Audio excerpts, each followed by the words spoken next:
What's up, everyone? I'm going to go through my N64 collection today. I'm just going to go through all the games.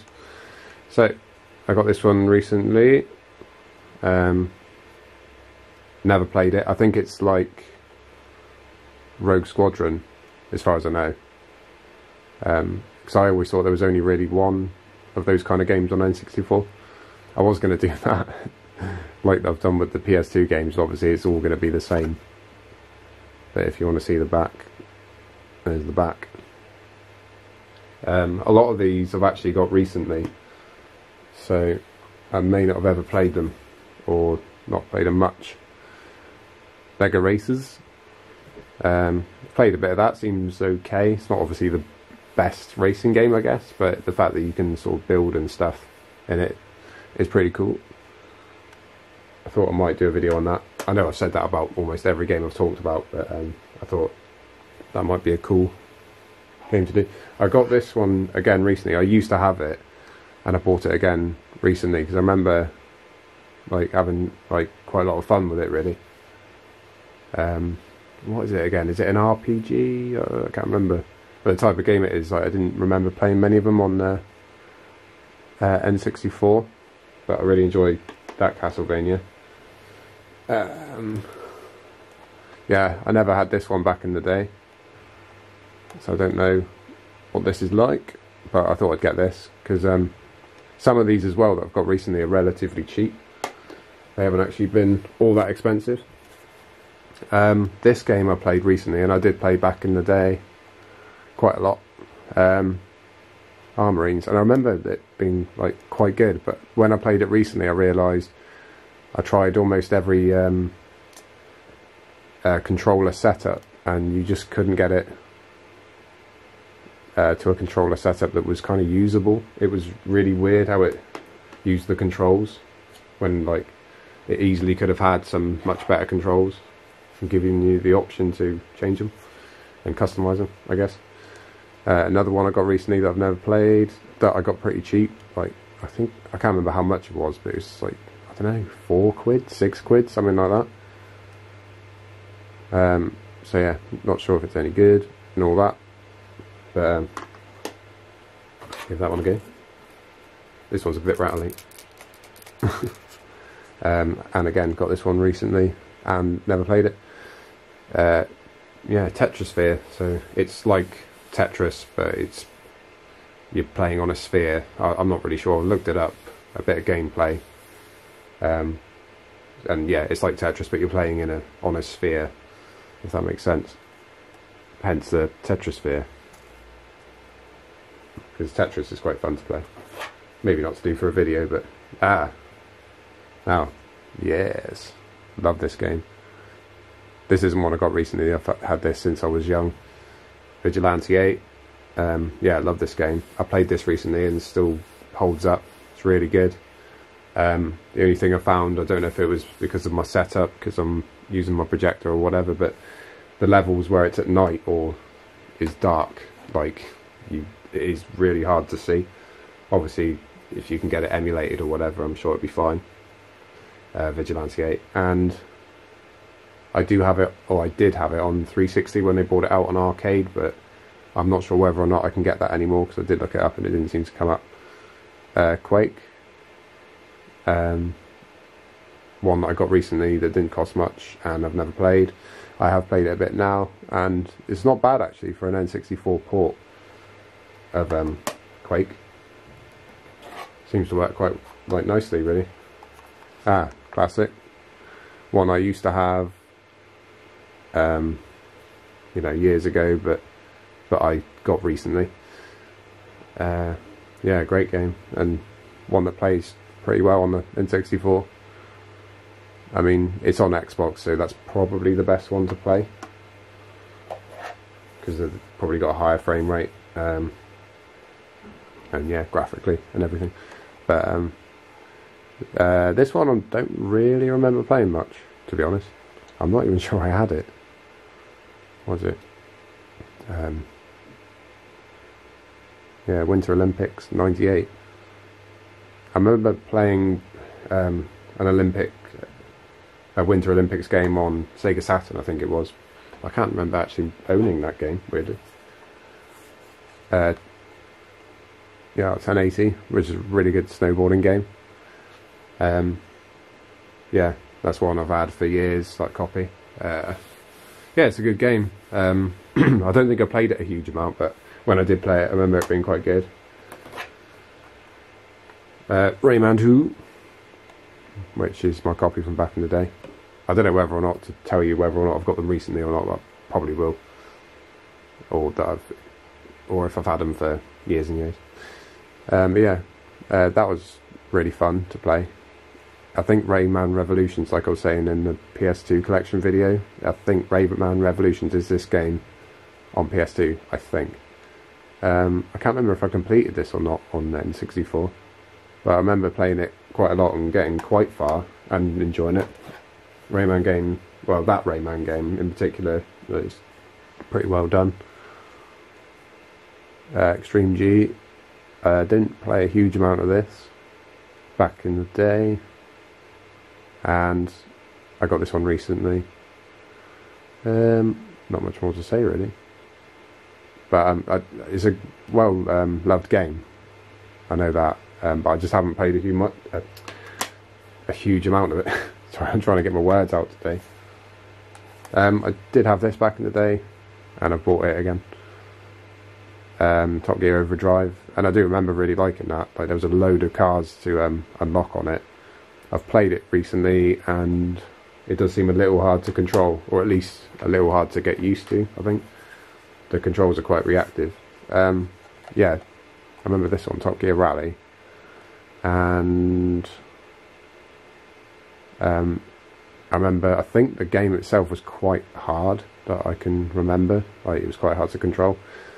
And I did like the fact that you could customise on it. It seemed a little bit like beyond its time. It was almost like having Paint Shop Pro, or like just paint, but in a game, if that makes sense. And you could like just design whatever you wanted on the car. But I don't seem to remember ever having enough memory to save like even a little bit of customisation. I don't know why, but I seem to remember that being a thing. World Cup 98.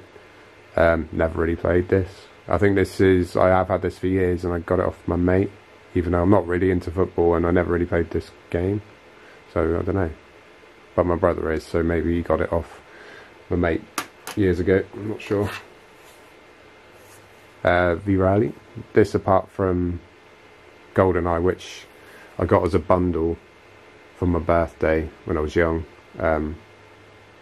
with the N64, I think. Yeah, I got this as well. Well, this got bought for me as well, I mean. And yeah, it was not too bad. Again, it was, I don't know if it was just because I was young, but it seemed a little bit hard to control. But it was one of those games where I wasn't very good at it, I guess, but I wanted to get into it. Chef's Love Shack, which is pretty much just like a quiz game, and I think there's a few mini games in there. It's not particularly good, and the questions are really weird. I think the questions are based on the show. Well, I might be wrong actually. They might just be general questions, or a mix of both. I can't really remember. F1. I got this off my friend years ago. I think I bought it off him, so I've had it for years. I haven't really played it much. It seems okay, but there's something about it. I think it's quite good, but on the corners it kind of slows your car right down, which I know is pretty much what happens in F1, but I think maybe that made the gameplay not as good as it could have been, perhaps. Clay Fighter, which yeah, it's quite a good game if you just want something to play for half an hour or an hour. Well, maybe half an hour.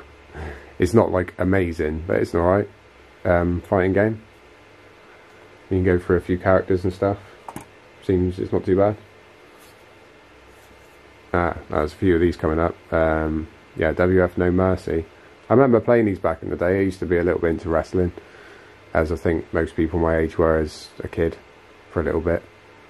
Yeah, they were quite fun. I haven't played any of them in years. I think I played this one the most out of all the wrestling games. and they were quite fun, really. Yeah, I think I've only ever played wrestling games back on the 64. I haven't played any since. This was a brilliant game that I've got recently that I used to have. Silicon Valley, or what's it called again? Space Station Silicon Valley. Yeah. Yeah, it was a really fun game. Like trying to figure out how to get through the levels, and the levels were really varied and interesting. And yeah, another wrestling game. Mayhem. So there were quite a few wrestling games for N64. I thought I might do a playthrough of this sometime, but I'm not too sure.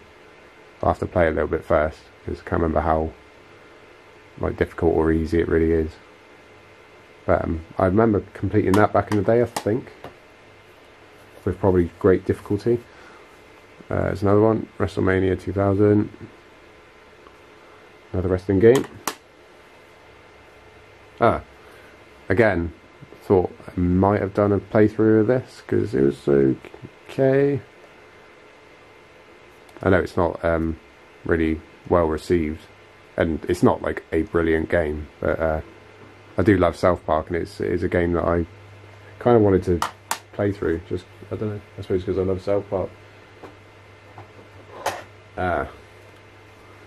Boom. GoldenEye, which we've just completed.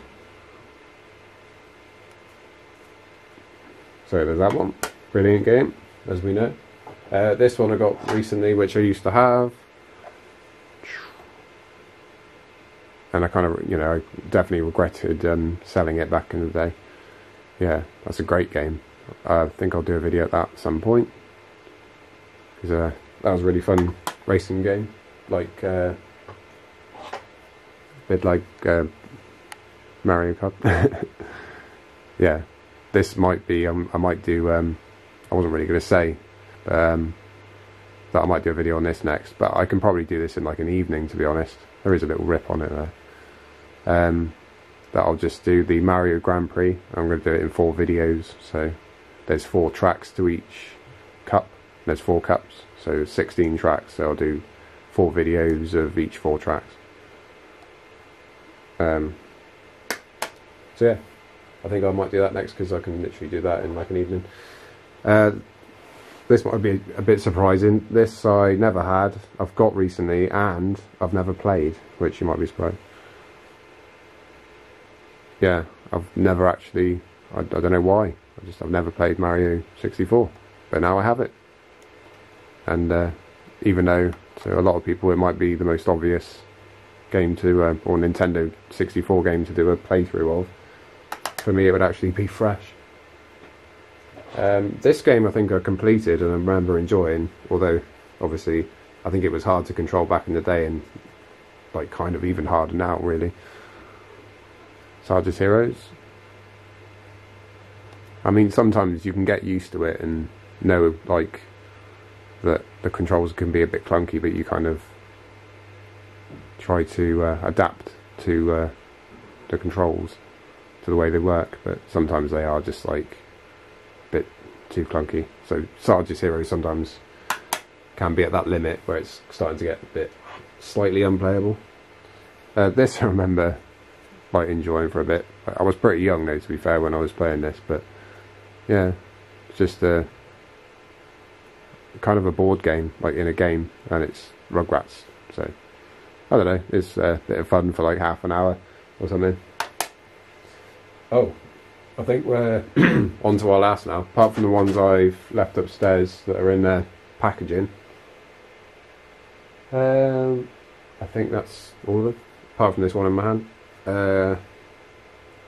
Yeah, this one I was definitely, again I know I've said it about loads, but I was definitely thinking that this one might be a contender for the next video. Bond.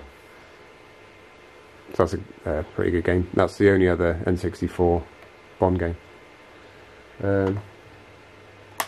So yeah, that's all of them, bar the 2 upstairs, and I don't think I'm missing any more. Don't think so. Damn, there was something I was going to say. I don't know if it was about The World Is Not Enough or not. Oh yeah, I think it was more just about yeah. I don't know what kind of game to go on and do next. I don't know whether to stick on Bond or even do a first-person shooter, because it keeps coming up. But I was thinking I might do Crash, The Wrath of Cortex, is it? The one on PS2, just for something totally different. But then there'll, you know, definitely be a return to Bond. Anyway, the battery looks like it's about to go, and I was going to finish up here anyway, so we'll leave it there. Cheers for watching, guys, and that's my N64 collection.